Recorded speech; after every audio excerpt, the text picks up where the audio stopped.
Hello guys, कैसे हैं आप सभी लोग। आई होप कि आप सभी लोग बहुत अच्छे होंगे। आज जैसे कि आप सभी लोगों ने मेरी लास्ट जो वीडियो देखी होगी उस पर आपने एक्सप्रेस एंट्री के बारे में देखा होगा। मैंने एक्सप्रेस एंट्री को डिटेल में आपको बताया था कि उसमें हम क्या क्या पॉइंट हैं और क्या क्या हम ऐड कर सकते हैं।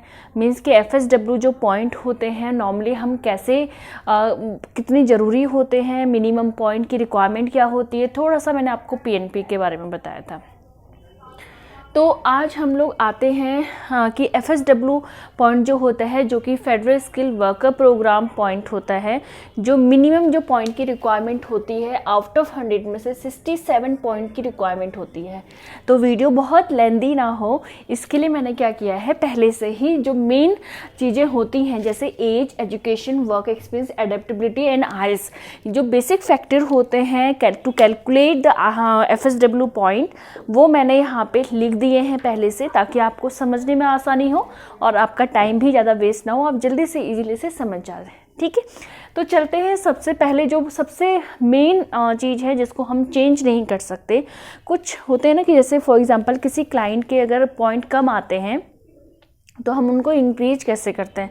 ठीक है, बट एज एक ऐसा फैक्टर है जिसको हम कम नहीं कर सकते। ठीक है, अभी थोड़ा सा यहाँ पे लाइट का हो रहा है तो मेरे हिसाब से लाइट पड़ ली तो आई थिंक कि सही से दिख नहीं रहा, बट इसको आप थोड़ा सा बेयर कीजिएगा। एंड इसके बाद हम आते हैं अगेन उसी पे, एज पे। एज एक ऐसा फैक्टर है जिसको हम चेंज नहीं कर सकते, और आपको भी पता होगा, या फिर आप अगर कनाडा के बारे में सोच रहे हैं तो आपको इतना नॉलेज होगा कि एज बहुत मैटर करती है कनाडा के वीज़ा अप्लाई करने के लिए, स्पेशली कनाडा PR। ठीक है, तो सबसे पहले हम बात करते हैं 18 से 35 साल तक। वैसे अगर हम जाएं CRS स्कोर पे तो वहाँ पे अगर 29 की एज हो तो बहुत अच्छे पॉइंट मिलते हैं, लेकिन आज हम बात कर रहे हैं FSW पॉइंट के लिए। तो FSW में क्या होता है, सबसे पहले एज जो होती है 18 to 35 ईयर्स जो एज होती है, वैसे 18 साल के लोग इतना वैसे अप्लाई नहीं कर सकते इसलिए क्योंकि उनकी बेसिक जो क्वालिफिकेशन है वही कंप्लीट नहीं होती है। साथ में हमें मिनिमम 1 ईयर का एक्सपीरियंस ये होता है, वो भी कंप्लीट नहीं होता।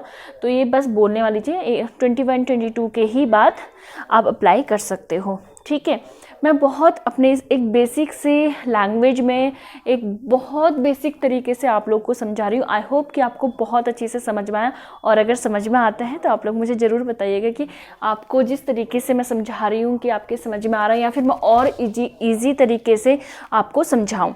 ठीक है, तो हम लोग स्टार्ट करते हैं। सबसे पहले एज को मैंने पूरा लिख दिया है, 18 to 35 एंड 36, 37, 38 पूरा 47 तक लिख दिया है।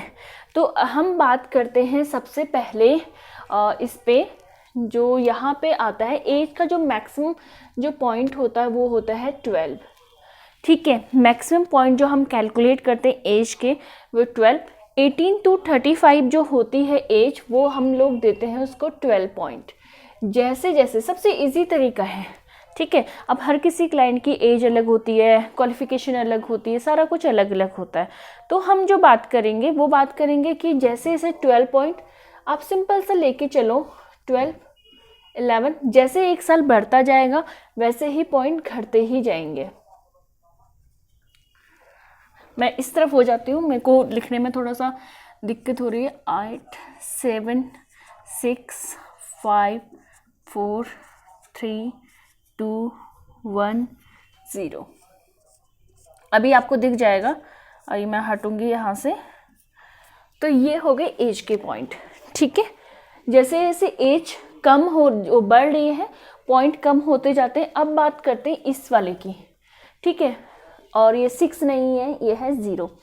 तो अगर आपके FSW में इनमें से किसी भी फैक्टर पे एज, एजुकेशन, वर्क, एडेप्टेबिलिटी, आइल्स, ठीक है, इसको हम अभी हटा देते हैं। इसमें इन चारों में बात करते हैं, किसी पे भी अगर 0 होता है, किसी में भी कोई भी पॉइंट अगर 47 एज है और 0 आपका हो गया तो आप एक्सप्रेस एंट्री के लिए एलिजिबल ही नहीं है। ठीक है, सबसे बेसिक फैक्टर जो सबके लिए ही एप्लीकेबल होता है। अगर किसी में भी आपके FSW में 0 पॉइंट से कम होते हैं तो उस केस पे आप एक्सप्रेस एंट्री अप्लाई ही नहीं कर सकते, अपनी फाइल पूल तक नहीं लेके जा सकते। ठीक है। आई थिंक कि एज का वाला आपको समझ में आ गया होगा। आपकी जो भी एज है आप उसको सामने लिख सकते हैं और साथ के साथ जैसे मैं बता रही हूँ वैसे आप कैलकुलेट करके आपके 67 पॉइंट हो रहे हैं, बन रहे हैं, नहीं बन रहे, उस पर आप बात कर सकते हो। ठीक है, अब हम आगे बढ़ते हैं। एजुकेशन, एजुकेशन के सबसे हाईएस्ट पॉइंट होते हैं 25। अब बात करते हैं सबसे पहले पीएचडी। पीएचडी सबसे हाईएस्ट क्वालिफिकेशन होती है, जो कि इसके जो पॉइंट मिलते हैं वो है 25। अब मास्टर्स किसी ने किया हुआ है तो उसके कितने पॉइंट बन रहे हैं? मास्टर्स मीन्स की 3+2 हम इस तरीके से कैलकुलेट करते हैं, मीन्स कि bachelor for 3 years and 2 years master degree. तो इसके जो पॉइंट मिलेंगे वो मिलेंगे 23। अब आता है bachelor plus diploma. Bachelor plus diploma, bachelor plus जो डिप्लोमा के जो पॉइंट मिलते हैं वो मिलते हैं 22। जो डिप्लोमा होना चाहिए वो 2 इयर्स का होना चाहिए। बैचलर हो या फिर कोई भी बैचलर ऑफ इंजीनियरिंग हो, कोई भी आपका बैचलर की डिग्री हो, सिर्फ बैचलर की विदाउट डिप्लोमा, तो उसमें मिलते हैं आपको 21 पॉइंट। अब इसके बाद जो आगे बढ़ते हैं वो है हमारा 2 इयर्स डिप्लोमा। किसके बाद? 12 के बाद। तो हम इसको इस तरीके से भी लिख सकते हैं 12 + 2 इयर्स डिप्लोमा। इसके जो पॉइंट आपको जो मिलेंगे वो मिलेंगे 19 पॉइंट। अब आते हैं 10th + 3 इयर्स डिप्लोमा। इसके जो आपको जो पॉइंट मिलते हैं वो मिलते हैं 15 पॉइंट। ठीक है, इसके बाद आपका जो यहाँ पे पॉइंट मिलते हैं 10th + 2 इयर्स का डिप्लोमा किया हुआ है उसके पॉइंट मिलते हैं 5। ठीक है, ये तो हमारा हो गया कि एजुकेशन में कितने पॉइंट मिल रहे हैं, कैसे कैसे मिल रहे हैं। आपकी जो भी एजुकेशन है आप उसके अकॉर्डिंग ये पॉइंट कैलकुलेट कर सकते हैं। तो 2 चीज़ क्लियर हो गई, एज एंड एजुकेशन। अब आते हैं हमारा थर्ड उस पर, वर्क एक्सपीरियंस। मैंने वर्क एक्सपीरियंस के पहले से ही इसलिए पॉइंट लिख दिए क्योंकि थोड़ा सा ये लंबा है कि इसमें हम बहुत बेसिक चीज़ें दिखते हैं। मैं एग्जांपल के साथ आपको समझाऊंगी। सबसे पहले मैं ये समझा देती हूँ, अगर आपके पास 1 इयर्स की वर्क एक्सपीरियंस है तो 9 पॉइंट, 2 इयर्स का है 11 पॉइंट, 48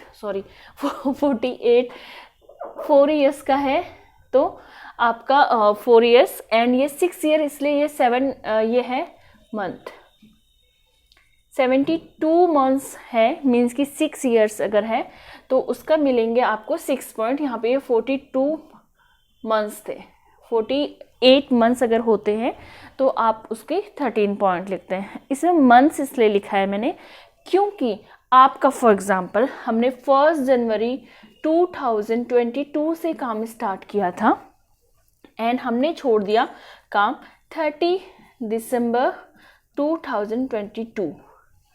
ये कितना हुआ? अगर वैसे देखा जाए तो 1-2 दिन ही कम है, बट ये 1 साल भी पूरा नहीं हुआ। ठीक है, तो इसके 0 पॉइंट मिलेंगे। अगर यही यहाँ पे हो जाए 1, ठीक है, 2020 1 जनवरी 2021 से स्टार्ट किया था एंड दिसंबर इतने में छोड़ा था, अभी भी 2 साल पूरे होने में कम 2 दिन बाकी है, मीन्स 1 दिन बाकी है। 31 को अगर वो काम कर लेते तो हो जाता, तो अभी भी ये सिर्फ 1 ईयर काउंट होगा। तो एक भी दिन मैटर करता है वर्क एक्सपीरियंस पे। तो हमेशा ध्यान देना कि आप अगर जॉब कर रहे हैं तो अपनी जॉब ना छोड़ें और उसको अच्छे से अच्छे और ज़्यादा एक्सपीरियंस बनाएं। 6 साल के मैक्सिमम पॉइंट होते हैं 15 एंड वर्क एक्सपीरियंस के मैक्सिमम पॉइंट भी 15 होते हैं।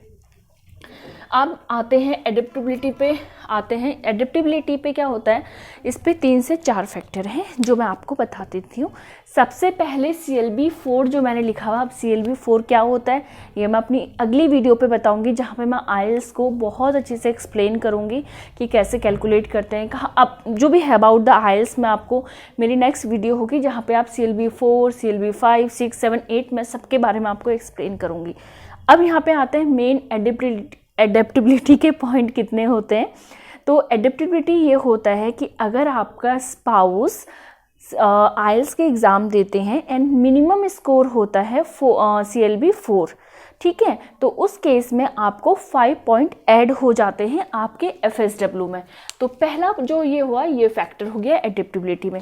सेकेंड ये हो गया अगर आपके स्पाउस कनाडा का सिटीज़न है, ठीक है, तो इसमें भी आपको पॉइंट मिलते हैं। एंड इसके अलावा अगर आपने एजुकेशन करी है कनाडा से, आप एक्स स्टूडेंट हैं कनाडा के, तब भी आपको पॉइंट मिलते हैं, ठीक है। इसके अलावा अगर आपका कोई रिलेटिव है या आपके स्पाउस के कोई रिलेटिव हैं, तो या इसको बोलते हैं ब्लड रिलेशन होना चाहिए, तब भी आपको 5 पॉइंट मिलते हैं। तो ये सारी बेसिक फैक्टर हैं कनाडा के लिए, ठीक है।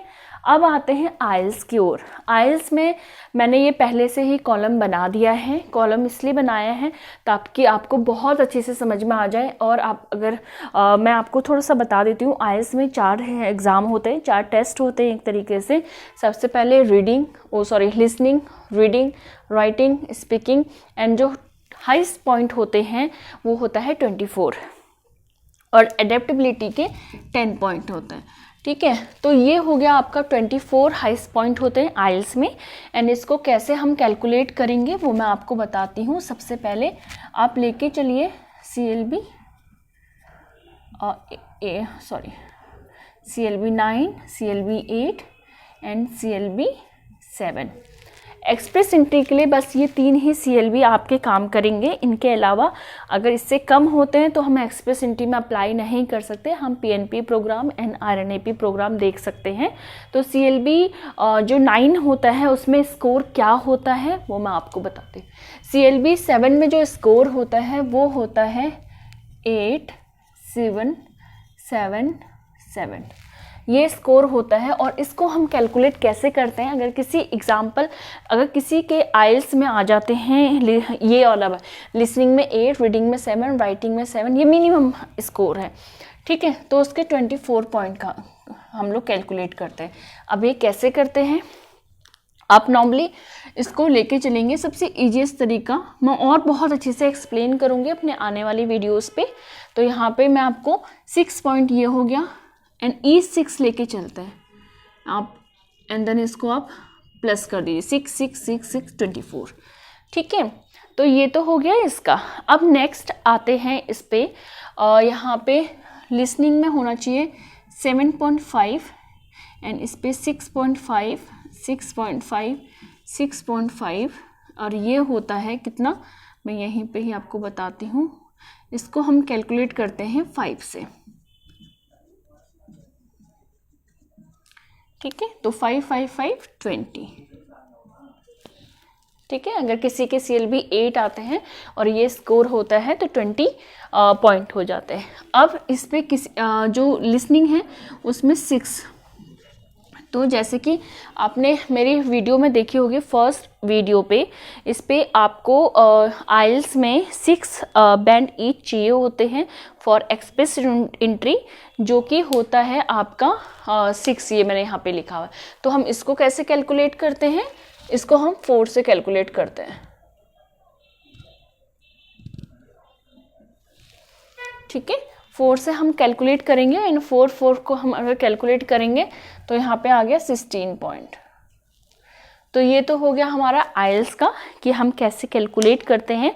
अब यहाँ पे एक क्वेश्चन आता है कि सारे क्लाइंट्स का तो सेम नहीं आता ना, कि किसी का 777 आए, अब किसी का CLB 9 तो आ रहा है, बट इसमें जैसे फॉर एग्जांपल इसमें 8 है, यहाँ पे 7.5 है, यहाँ पे 6 है, यहाँ पे 6.5 है। तो हम कैसे कैलकुलेट करते हैं, थोड़ा सा ट्रिकी होता है इसमें, लेकिन मैं अपने आने वाली वीडियोज़ में और अच्छे से एक्सप्लेन करूँगी। आई होप कि आपको इतना समझ में आ गया होगा। अगर नहीं समझ में आया तो आप मुझे कमेंट करके ज़रूर बता सकते हैं, मैं दोबारा ट्राई करूँगी और जो लैंग्वेज में आपको समझाने के, और बहुत बेसिक तरीके से मैंने समझाया है इस पर। एंड यही सारा कुछ है। आप FSW के पॉइंट अपने खुद से भी चेक कर सकते हैं, या फिर आप नॉर्मली किसी भी साइट पे जाके भी चेक सकते हैं जो कैनेडियन गवर्नमेंट साइट होती है, वरना ये बहुत बेसिक फैक्टर है ये सारा कुछ करने वाला है। अगर हम नेक्स्ट जो टॉपिक हम लोग करेंगे वो हम नेक्स्ट टॉपिक मैं लेके आऊँगी आपके लिए अबाउट आइल्स, इसलिए कि आप कहाँ से एग्ज़ाम दे सकते हैं एंड कहाँ से बुक करवा सकते हैं, आइल्स की फ़ीस कितनी है, एंड FSW में आइल्स के स्कोर को हम कैसे कैलकुलेट करते हैं, ये सारा कुछ मैं आपको समझाऊंगी एंड कुछ छोटे से आपको आइल्स के बारे में बताऊंगी। देन उसके बाद मैं पहले ही एक्सप्रेस एंट्री को ही कवर करूंगी। देन ईसीए, आपको ईसीए क्या कहाँ से होता है, उसकी फ़ीस कितनी है, कितना टाइम ड्यूरेशन लगता है, एंड ईसीए कैसे क्रिएट करते हैं, मीन्स कि आप ईसीए कैसे अप्लाई कर सकते हो, किस बॉडी से अगर आप करोगे तो ज़्यादा जल्दी होगा। ये सारे मैं आने वाली वीडियोस में पूरा कवर करूँगी, आप देखते रहेगा। मेरी वीडियो को अगर पसंद आती है तो लाइक कीजिएगा, सब्सक्राइब कीजिएगा। Thank you for watching.